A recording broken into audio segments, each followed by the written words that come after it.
Oh, hello, everybody. My name is Mike Cardus from Organization Development by Mike Cardus. Today, I'm going to walk through some content that I developed actually a couple of years ago. But I've been using it more and more with organizations as we develop ways to think about challenges and ways to integrate people. So one thing I'm going to say up front is this.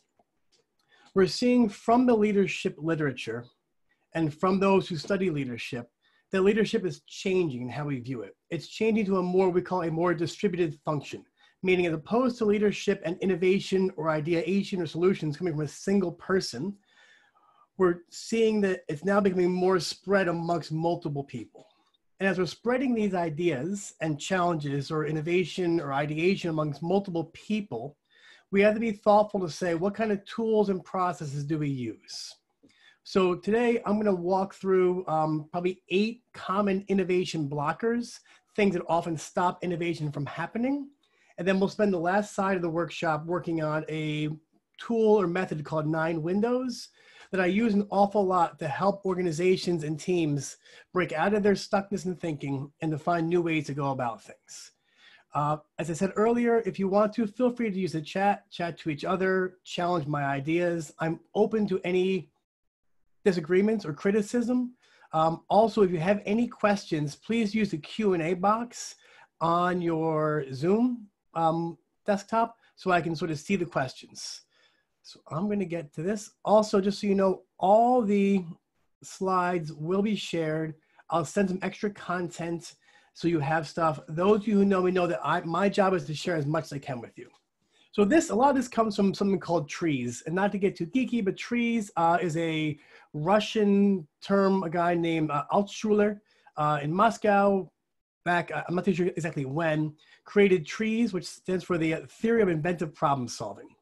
And we look at this, and I found this years ago when I was doing a lot more work with manufacturing firms on trying to find ways to create more linear or more engineering-based processes. But the amazing thing is, as we created these engineering or linear problem-solving models, we're getting more abstraction.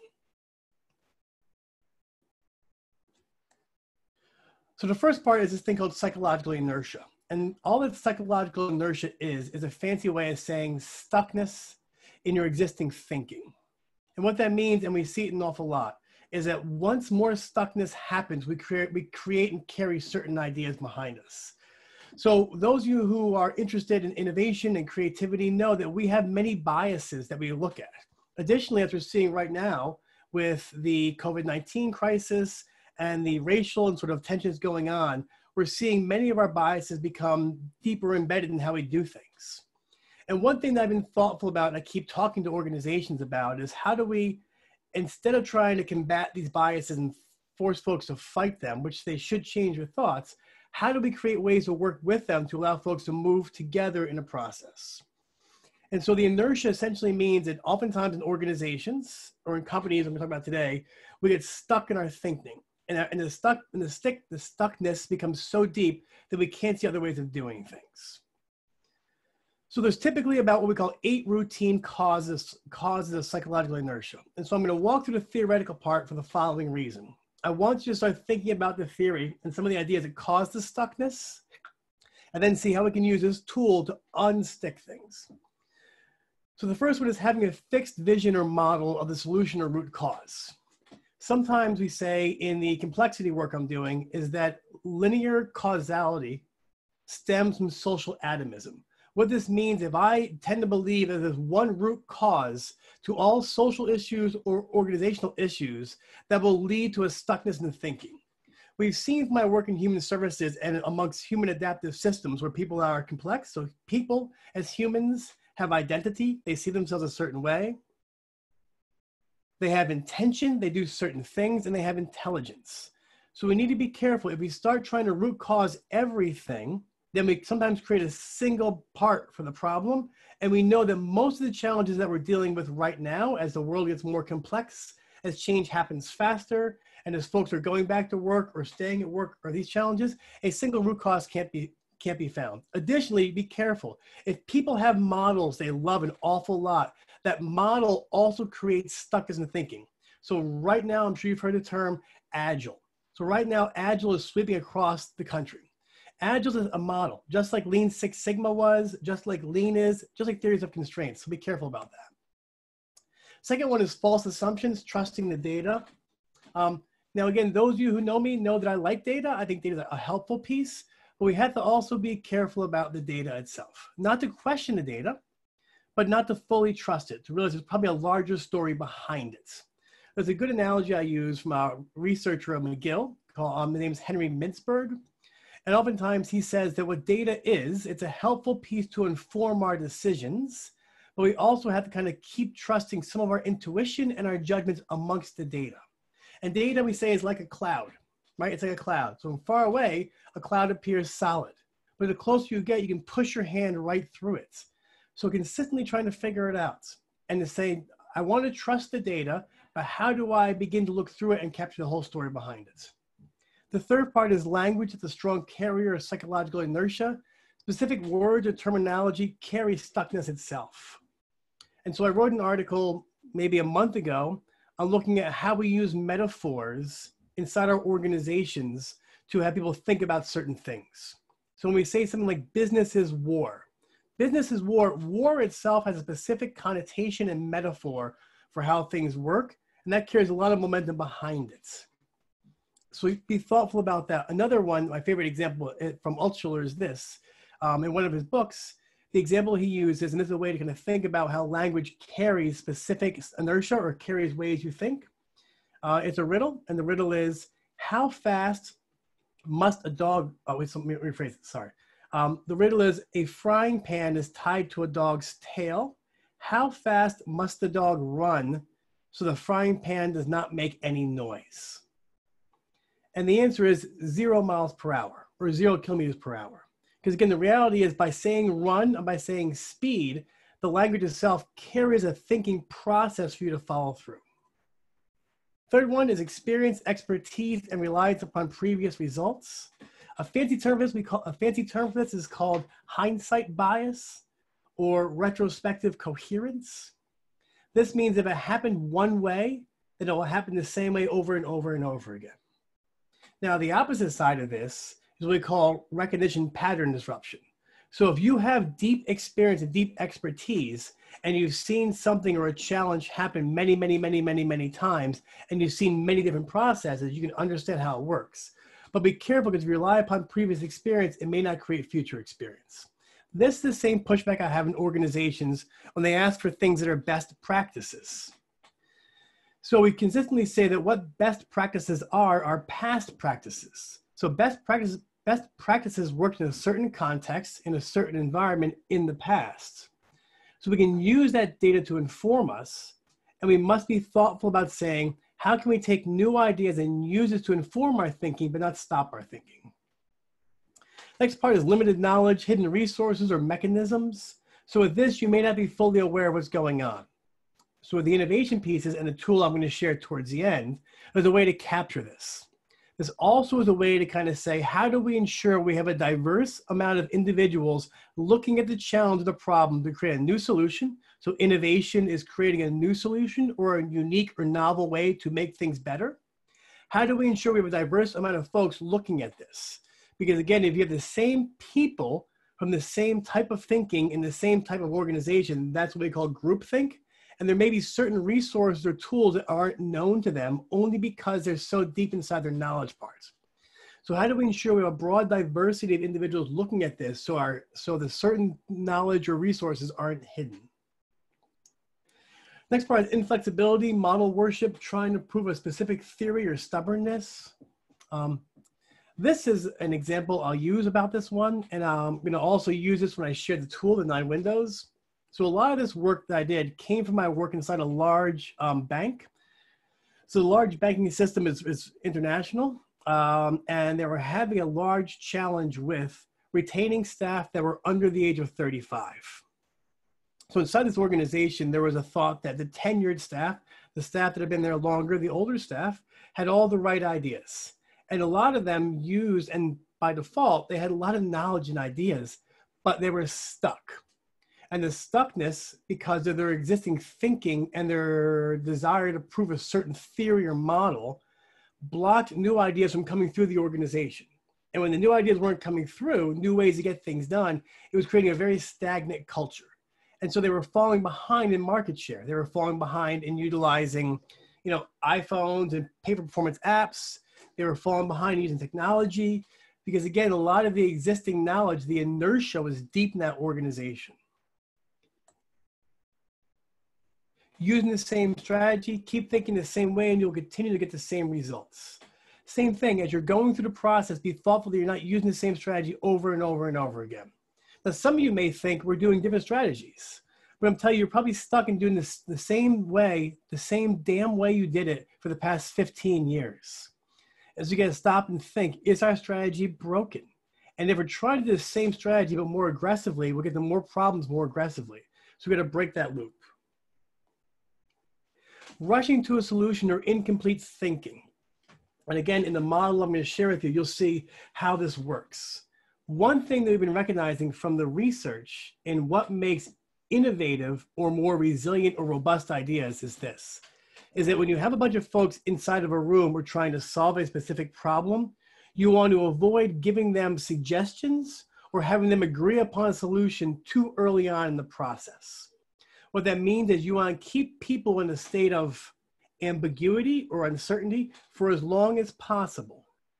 So for example, if I'm doing a workshop or I'm working with a company and we have to solve an existing challenge, we just did this for another organization. I'm working with a large hospital system, and the hospital system is looking to implement a new ERP, Enterprise Resource Program, across 11 different hospital units.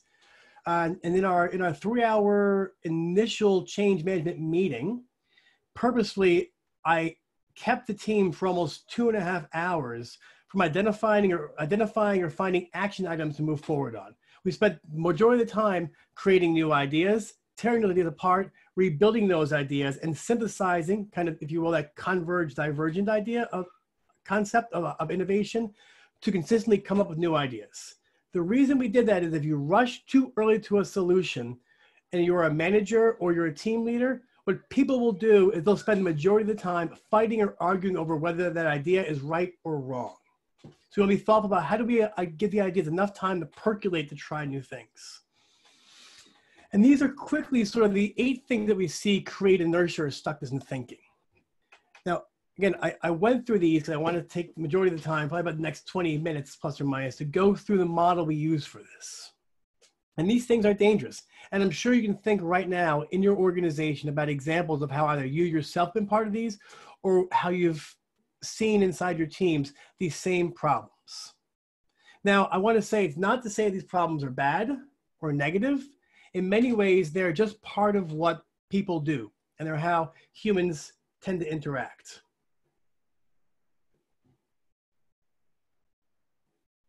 So I'm going to say why that matters. I've been in discussions here in Buffalo, New York, United States. One of our local universities has a graduate program in creative problem solving.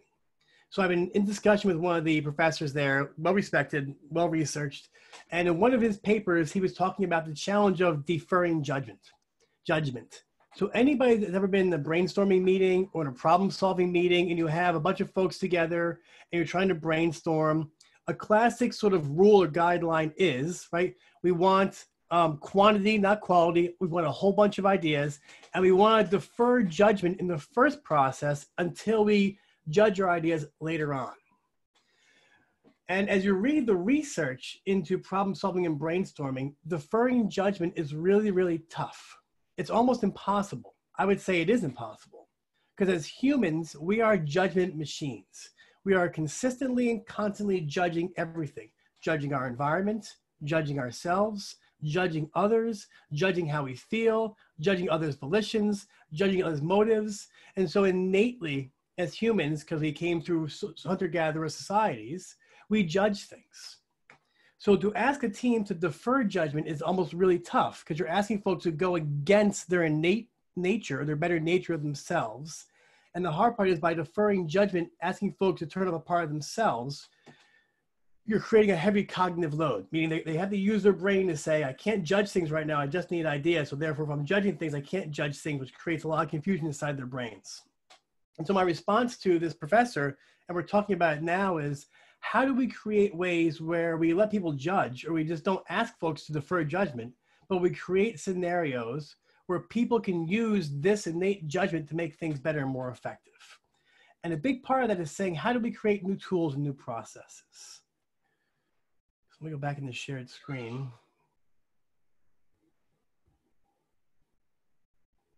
Sorry, let me get into this.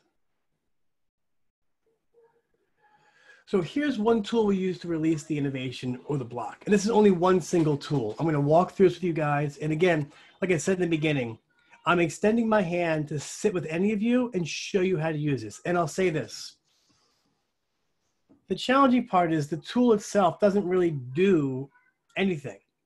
What I mean is, just like this water bottle, I'm going to drink it up in a second, holds water. It only holds water if you use it.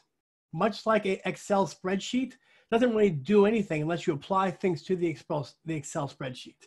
But what this tool does is it helps to release the innovation, to find new ways. It also hits into that part I mentioned earlier about how do we allow folks to judge their ideas, get their ideas out there, and to understand and tick all those inertia boxes, the stuckness in thinking to move things forward. So the tool is called 9 Windows. And I'm going to leave this screen now and show you an example of how I actually use this. So the tool is called 9 Windows. And I wrote an article years ago about this, and I used it with an organization recently. So I'm going to show you the blank template, and then I'm going to show you how a team and I actually completed it once they first started working at home. And realize the tool does this. Number one, it works to break that psychological inertia. Number two, it gives folks a chance to kind of write down the ideas themselves and then come to a group and share the ideas. So if you're going to do this process, and I'll email you the write-up, I highly recommend that you have people complete the chart I'm going to show you prior to coming to the team meeting. Meaning people sit by themselves in their own office space and they work on the innovation process themselves before they come to a group and share.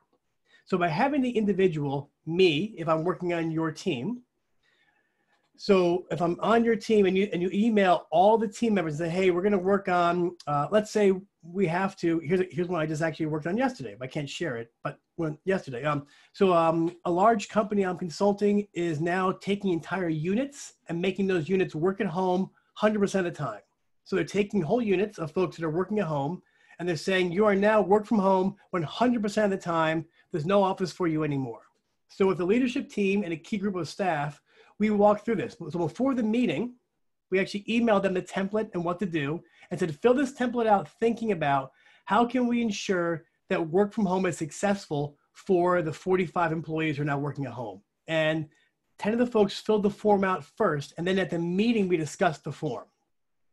So by having folks fill it out by themselves first, you are allowing judgment to happen and you're not creating groupthink. You want folks to think through the process. So let me pull it up.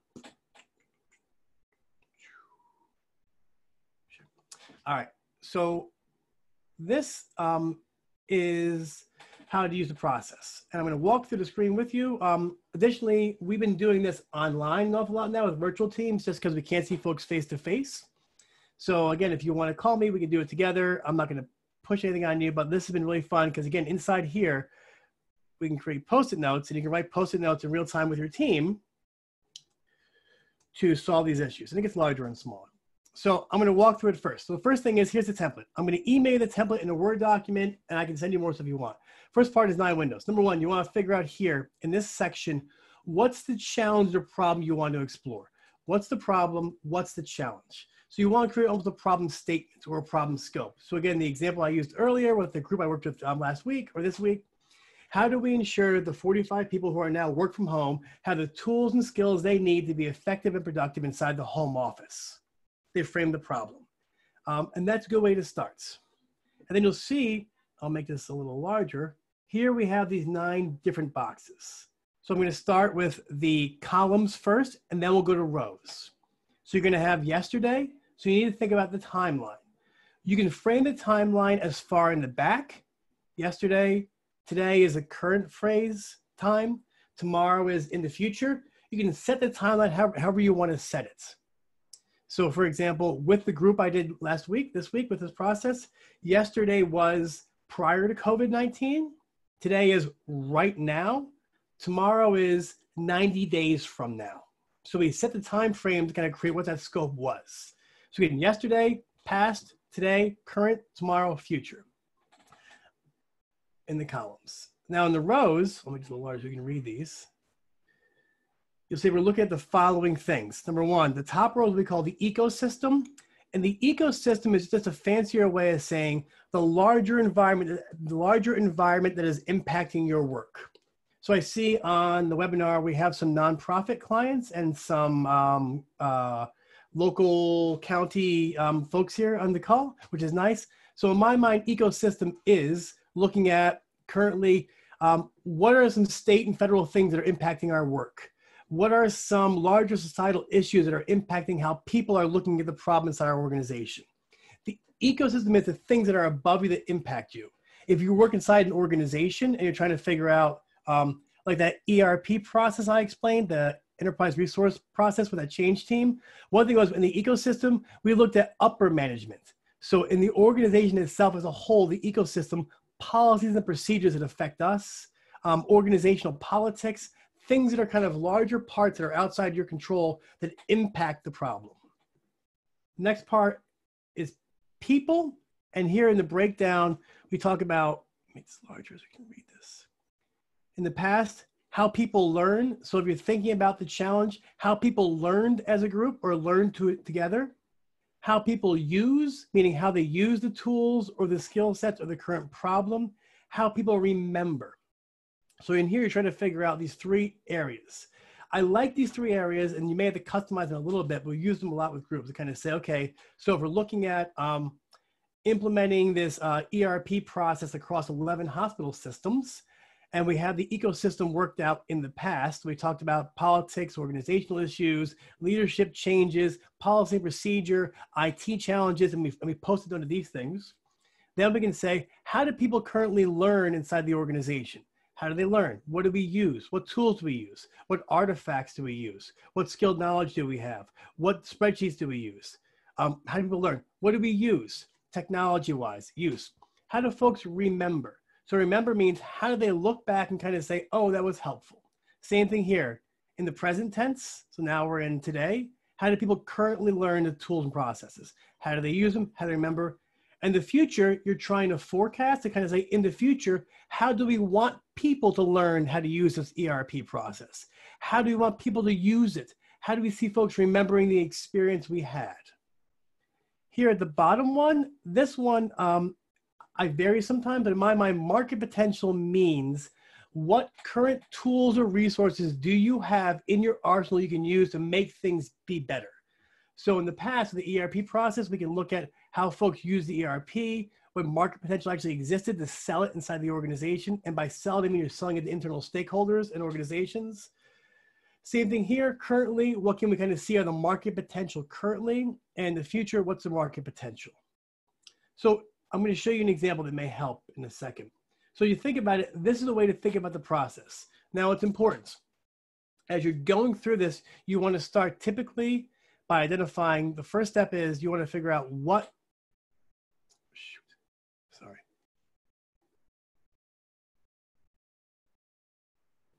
is the problem you're trying to solve, framing that, and having folks start with yesterday, today, and tomorrow. So I'm going to go into a completed example. And this is one that I completed probably 2 months ago with an organization that was shifting to work from home. And this may help you kind of think about it. And I do want to say, I also sometimes, even by myself individually, will think about how do I use this?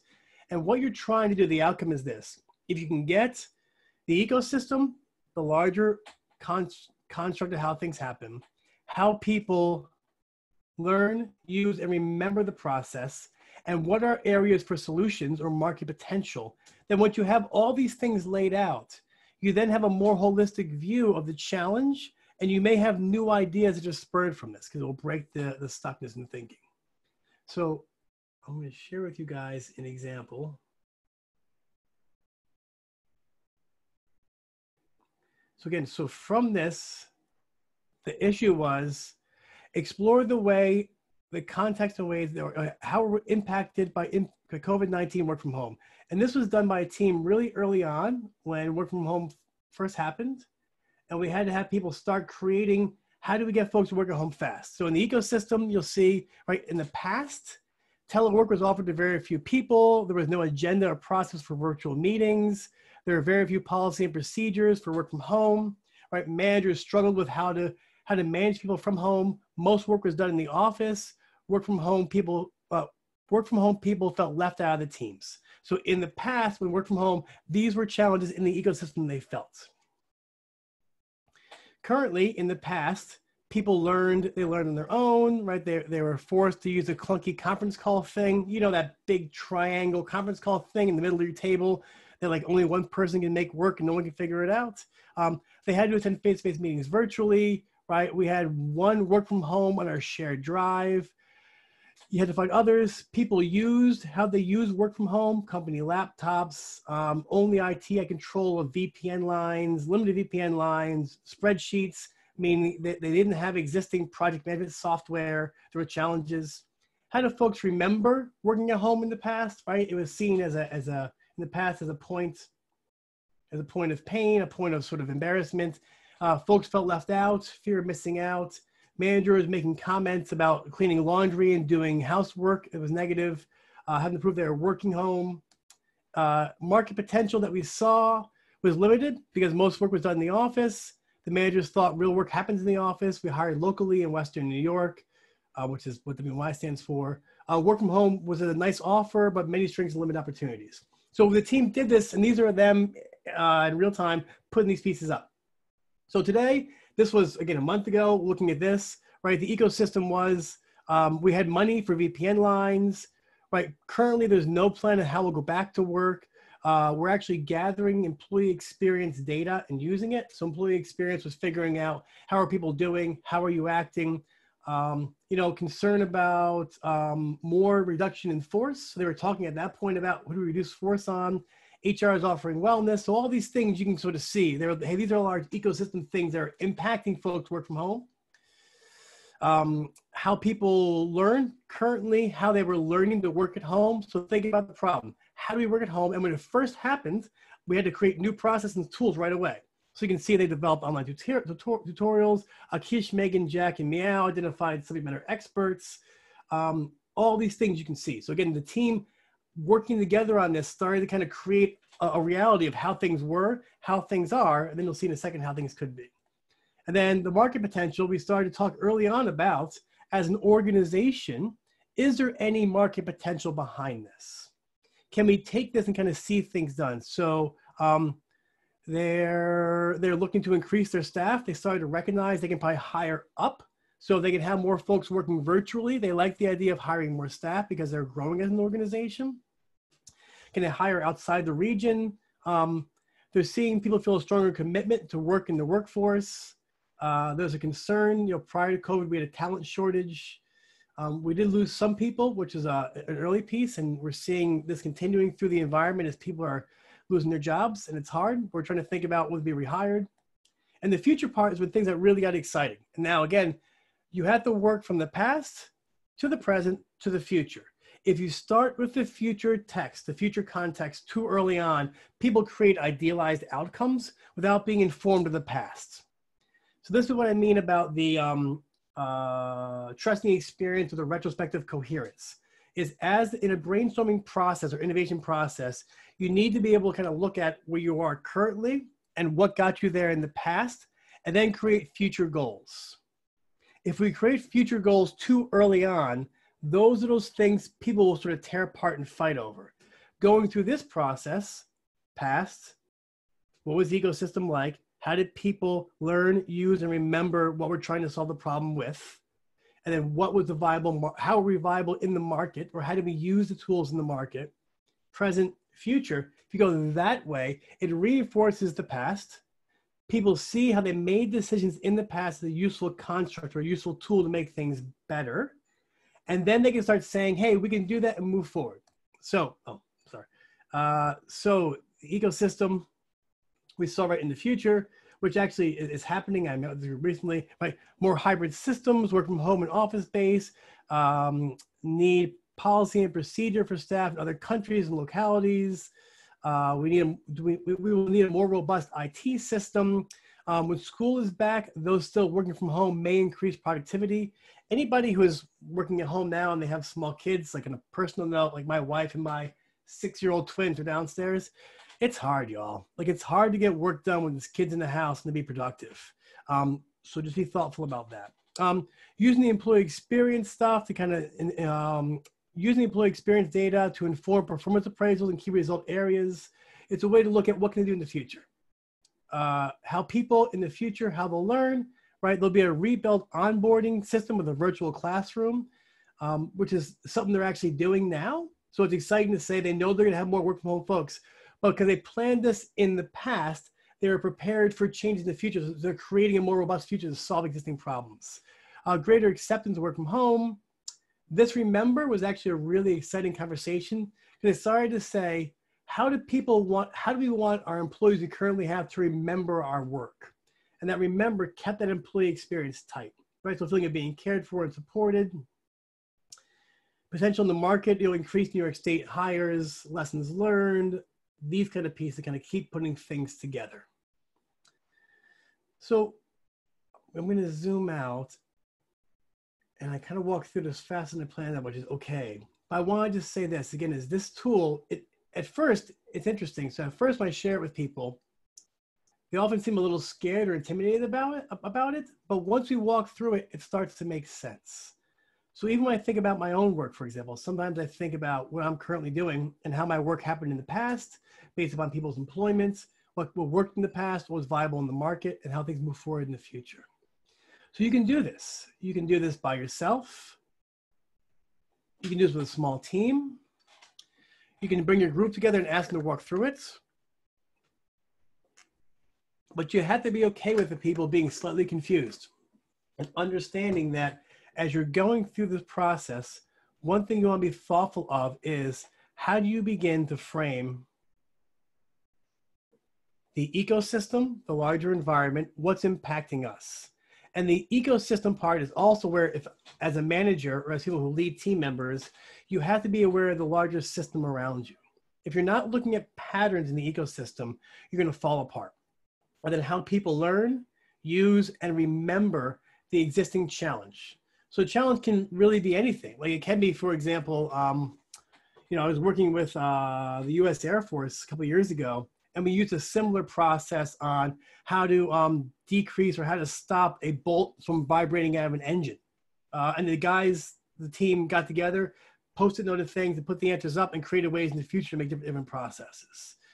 So in all, inside this methodology, this 9 windows and this innovation process, I just wanted you to see a simple tool.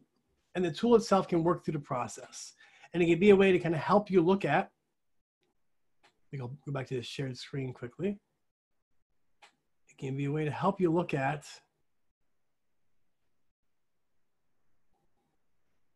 these areas. Number 1, what do we want to solve? Number 2, ecosystem. Go ecosystem, how people learn, used, remember, what was viable in the market. Middle column, today, ecosystem, how people learn, use, remember. How can we solve this? Tomorrow, how can we solve this? And by going through this, you're giving folks a layout. And what you can do is, at that point, you can take the ideas in the market viability, and you can say, based upon these viable ideas, which ones do we want to test and put into practice? So that was the overview. I wanted to walk through it and give you some things to talk about and to think about. I'm going to send you, each of you will get a copy of pretty clear directions on how to kind of go about this, how to think through this, how to fill it out. If any of you wants to reach out to me and talk about how to actually apply this back in your organization, or want me to sit with you and go through this with you, I'm more than happy to. So at this point, I'm going to ask, are there any questions that are out there or anything I can clarify based upon the 9 windows model or the innovation stuff that would help you better understand how to use this?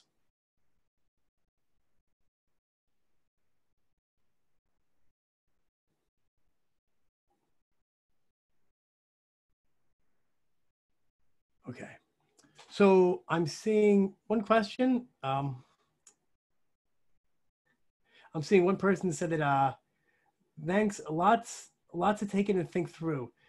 It can be, and this is one of my challenges is how do we actually apply this back to your group or organization?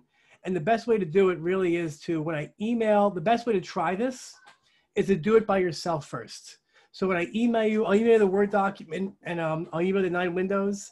And in there it says, just stop and think.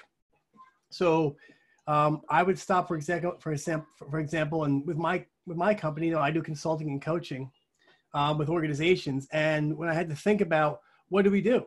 So suddenly, you know, actually almost all my face-to-face meetings are done. Companies are shifting. We're seeing budgets being slashed as far as training and development goes. How do I remain relevant? And so as I'm thinking about myself, how do I stop and sort of say, here's a problem I currently have. I have to figure out a way to kind of keep generating revenue for my organization and to help my existing clients. Because additionally, when COVID-19 hit, I still had 13 clients that were under contract with me. So I had to kind of stop and say, in the past, what was the ecosystem like? And then spend a lot of time right now saying, what's the larger environment like outside my organization? What are organizations like? And then kind of figure out in the future, what's my prediction of how things look in the future? And from working those out in those 9 boxes, I was able to create some pretty detailed next step plans for myself, my organization, to figure out, can I do more webinars? Can I buy a Zoom license? Can I create, you know, can I buy this microphone here to make sure I have clearer voice recognition?